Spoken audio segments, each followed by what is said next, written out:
पिताश्री, आप युद्ध का सुझाव दे रहे हैं? हाँ छाया, बस यही एक मार्ग शेष है जिससे हम सूर्यदेव का अंत होने से पूर्णतया बचा सकते हैं। क्योंकि केवल एक ग्रह ही इस सिंहासन पर आसीन होने के योग्य है। नवग्रहों में से सूर्यदेव निष्क्रिय है। शेष बचे 8 ग्रह, और वो 8 ग्रह है चंद्रमा, मंगल, बुध, बृहस्पति, शुक्र, राहु, केतु और शनि। और इन 8 ग्रहों में से इस सिंहासन पर आधिपत्य का अधिकार केवल सूर्यपुत्र शनि का ही है। और यदि शेष 7 ग्रह इससे सहमत नहीं तो उन्हें शनि को युद्ध में पराजित करना होगा। इस ग्रह युद्ध के केवल 2 उद्देश्य हैं। सूर्यलोक का उत्तराधिकारी घोषित करना और दूसरा सूर्यदेव की शक्ति पुंज को सदा के लिए अंत होने से बचाना। जिस भी ग्रह ने इस युद्ध में विजय प्राप्त की वही इस सिंहासन पर अधिकार प्राप्त करेगा। और सूर्यलोक पर उसकी विजय होगी। देव विश्वकर्मा, मैं सहमत हूं। आपके सहमत होने या ना होने से कोई लाभ नहीं देवराज। यदि मंगल को यह सिंहासन चाहिए तो उसे यह युद्ध स्वीकारना होगा।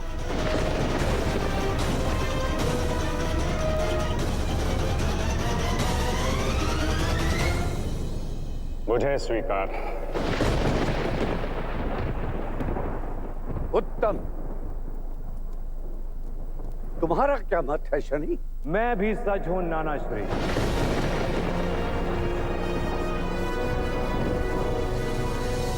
शनि के इस निर्णय के साथ ही ब्रह्मांड के इतिहास का सबसे महत्वपूर्ण युद्ध आरंभ होगा।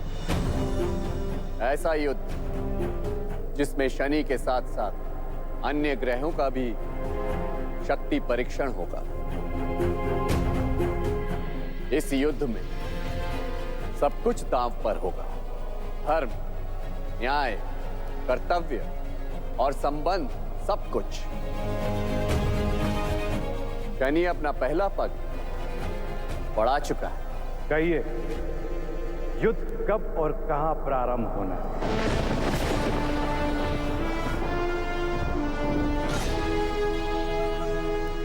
असंभव। यहां कोई युद्ध नहीं होगा। सूर्यदेव इस सूर्यलोक के स्थान देवता हैं और उनकी अनुपस्थिति में मैं उनकी अर्धांगिनी छाया यहां के अधिकार संभाले और मैं अपने रहते अपने ही लोक के आधिपत्य के लिए अपने ही लोक में युद्ध नहीं होने दूंगी। सूर्यलोक की स्थान देवी सूर्यलोक को युद्ध भूमि में परिवर्तित नहीं होने देगी।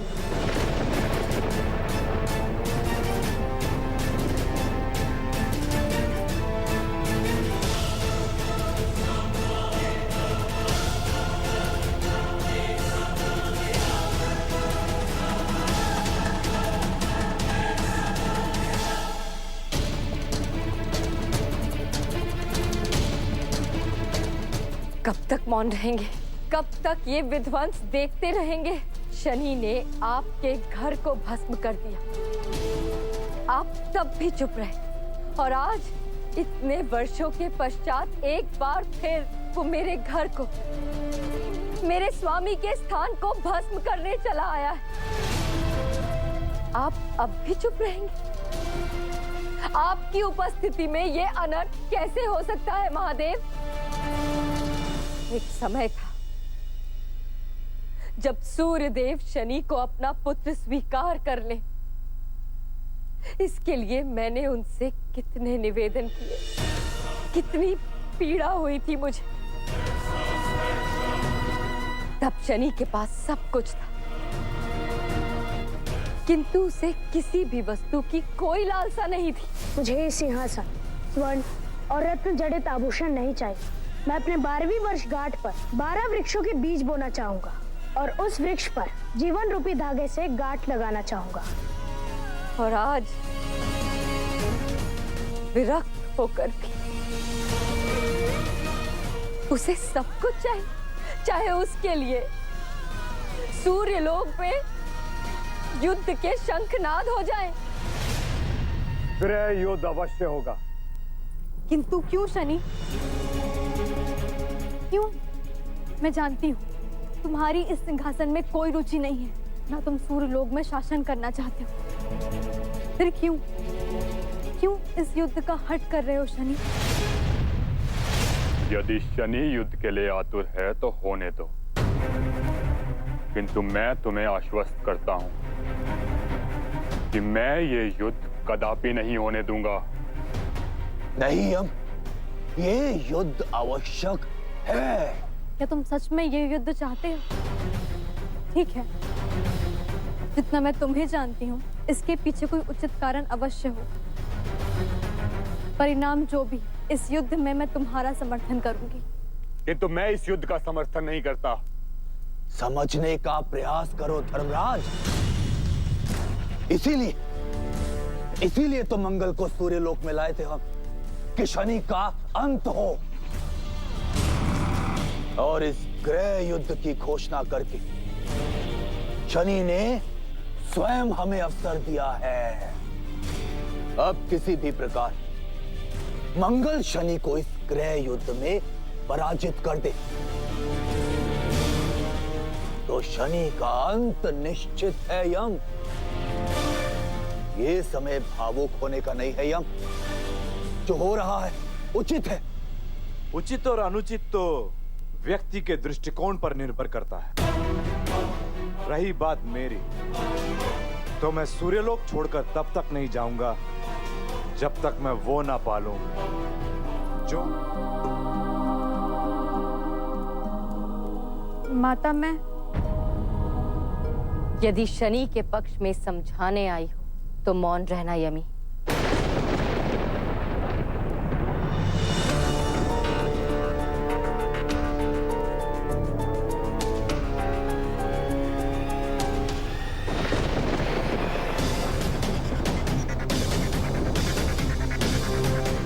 तुम्हें सूर्यलोक में प्रवेश मिला है, इस कक्ष में नहीं।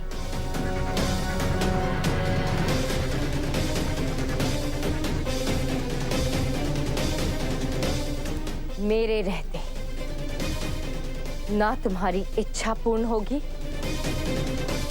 ना ही सूर्यलोक में कोई युद्ध होगा। नहीं माता, ये युद्ध अवश्य हो। कीचड़ को हटाना हो तो कीचड़ में उतरना ही पड़ता है। सूर्यलोक में फैली ये नकारात्मकता अब किसी के रक्त से ही धोई जा सकती है। सूर्यलोक को निर्मल बनाने के लिए अब ये युद्ध आवश्यक है। और आप सूर्यदेव की बिगड़ती स्थिति का सोचिए माता। एक बार ये युद्ध समाप्त हो जाए, उसके पश्चात मैं और मंगल सूर्यदेव की शक्तिपुंज की रक्षा कर पाएंगे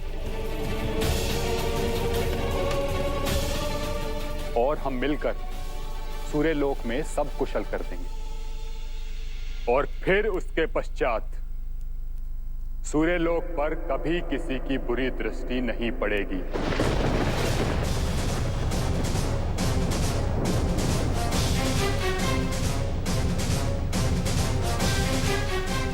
आपका पुत्र और धर्मराज होने के तौर पर मैं आपको ये वचन देता हूं कि ये युद्ध न्याय संगत रूप होगा। कहिए माता, क्या इस गृह युद्ध के लिए आपकी अनुमति है?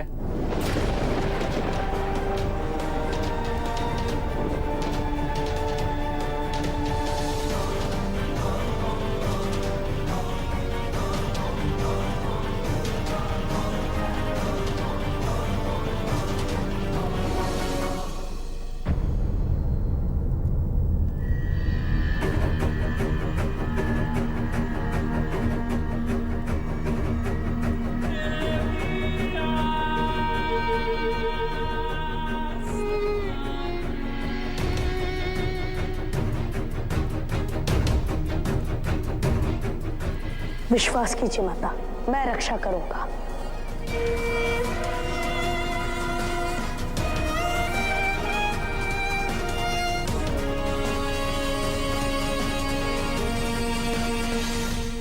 चाहे कोई कुछ भी कहे, इस सिंहासन पर केवल मेरा ही अधिकार होगा।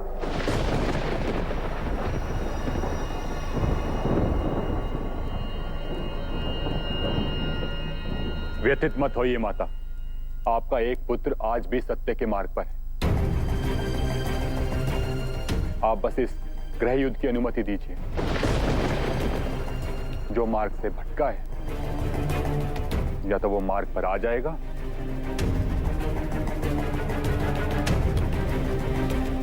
या मार्ग से हट जाएगा।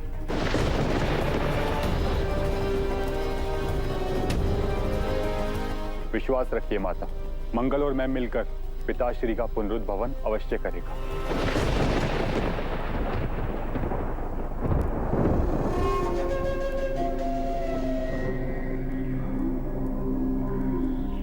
प्रतीक्षा का समय नहीं है देवी छाया। इस गृह युद्ध से संबंधित आपका जो भी निर्णय हो, हमें शीघ्र बताएं।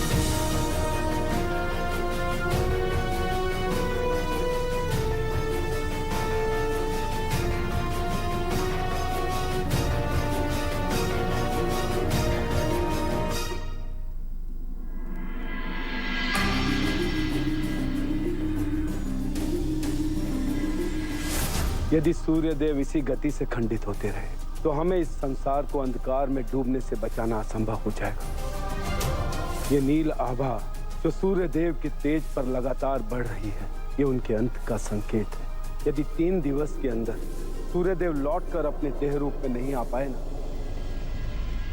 तो मुझे भय है कि कहीं हम उन्हें सदा के लिए न खो दें।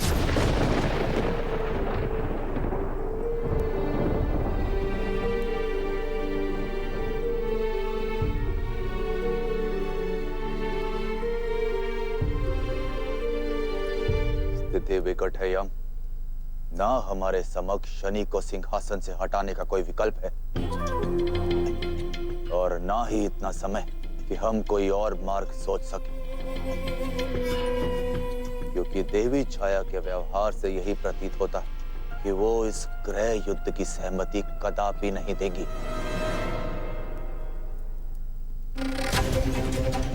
चाहे कोई कुछ भी क्यों ना कहे, मुझे शनि के प्रत्येक निर्णय पर विश्वास है। जब तक मैं सूर्य पुत्र शनि यहाँ उपस्थित हूँ, कोई भी इस सिंहासन पर अपना आधिपत्य नहीं कर सकता। हमें ये गृह युद्ध करना ही होगा। समय की पुकार को सुनने का प्रयास करें माता। हमारे पास इस संकट से निकलने के लिए केवल 3 दिन शेष हैं।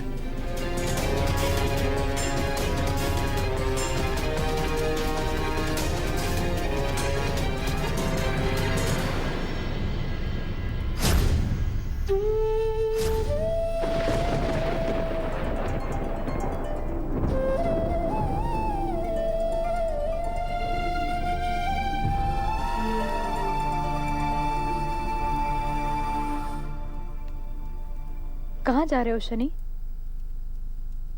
जब समय कम हो और कार्य अधिक तो नष्ट करने का विकल्प नहीं होता। गृह युद्ध की तैयारी करनी है। किंतु माता ने अब तक गृह युद्ध की अनुमति नहीं दी है। मैंने अपना निर्णय ले लिया है।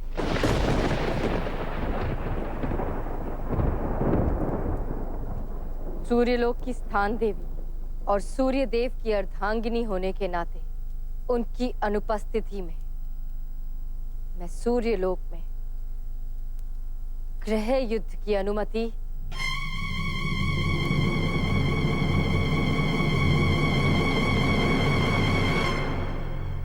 देती हूँ।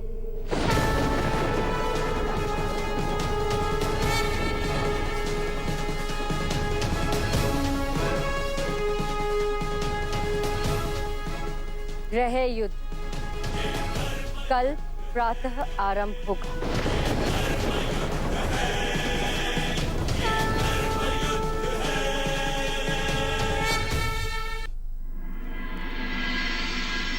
मैं सूर्यलोक की स्थान देवी सूर्य पत्नी छाया सूर्यदेव को साक्षी मानकर उनकी अनुपस्थिति में गृह युद्ध का पहला आमंत्रण देती हूँ।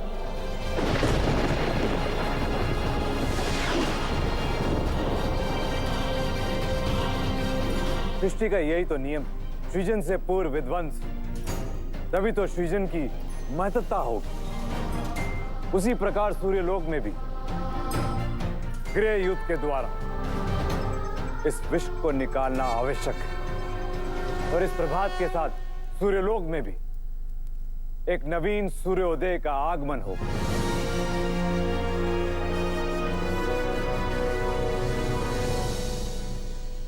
मैं विश्वकर्मा होने वाले इस गृह युद्ध के लिए सूर्यलोक में त्रिदेव का आह्वान करता हूं।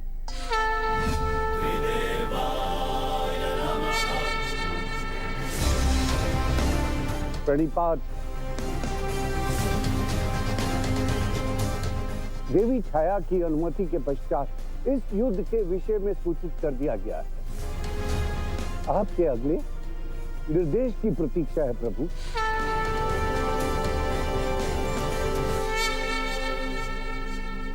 नौ ग्रहों में से सूर्यदेव अपने तेज, धर्म, पवित्रता और ज्ञान के लिए सर्वविदित है। जो अपने धर्म के प्रकाश से शेष ग्रहों का मार्गदर्शन करते हैं। पापी हो या पुण्यात्मा, असुर हो या देव, सबको संभाव से अपना प्रकाश देते हैं। इसलिए मैं नारायण त्रिदेवों की ओर से सूर्यदेव की अनुपस्थिति में शेष ग्रहों का आवाहन करता हूं। वो जो साक्षात महादेव के शीश पर सुसज्जित है, जिनकी शीतल श्वेत किरणें अंधकारमयी रात्रि को श्रृंगार दे देती है।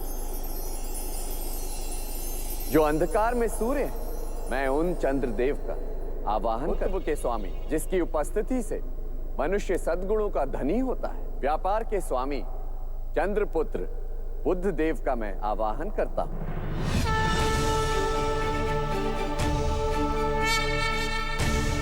नौ ग्रहों में सबसे प्रभावशाली भाग्य, धर्म, दर्शन और अध्यात्म के स्वामी ग्रह देव गुरु बृहस्पति का मैं इस गृह युद्ध में आवाहन करता हूं। लाभ और कलात्मक प्रतिभा के स्वामी, जो सौभाग्य और विलासिता का संतुलन बनाए रखे, महाशिव भक्त, महान्यायी असुर गुरु शुक्राचार्य का नव ग्रहों में छाया ग्रह के नाम से जाने वाला ग्रह, जो अनिष्ट कारक परंतु शक्तिवर्धक है, जिनके प्रभाव से कोई विरला ही बच सकता है, उन राहु ग्रह का मैं आवाहन करता हूं। ख्याति कारक और अध्यात्म, तर्क, बुद्धि और वैराग्य का स्वामी नव ग्रहों में जिसकी गणना आखिरी में होती है, उस केतु ग्रह का मैं आवाहन करता हूं। धर्म का रक्षक और नव ग्रहों में न्याय का प्रभुत्व करने वाला सुकर्म, जिसकी उपस्थिति शुभ और दुष्कर्म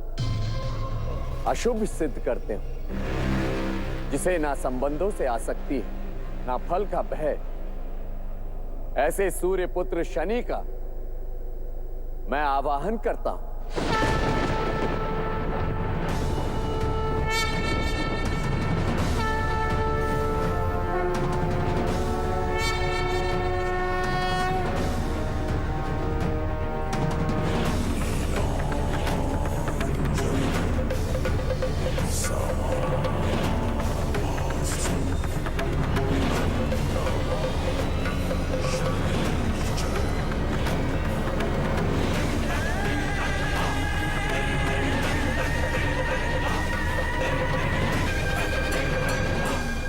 सभी 8 ग्रह इस युद्ध के लिए सज्ज हैं और सभी को इस युद्ध का प्रयोजन भी स्पष्ट है। अतएव ग्रह युद्ध आरंभ करने का समय आ गया है।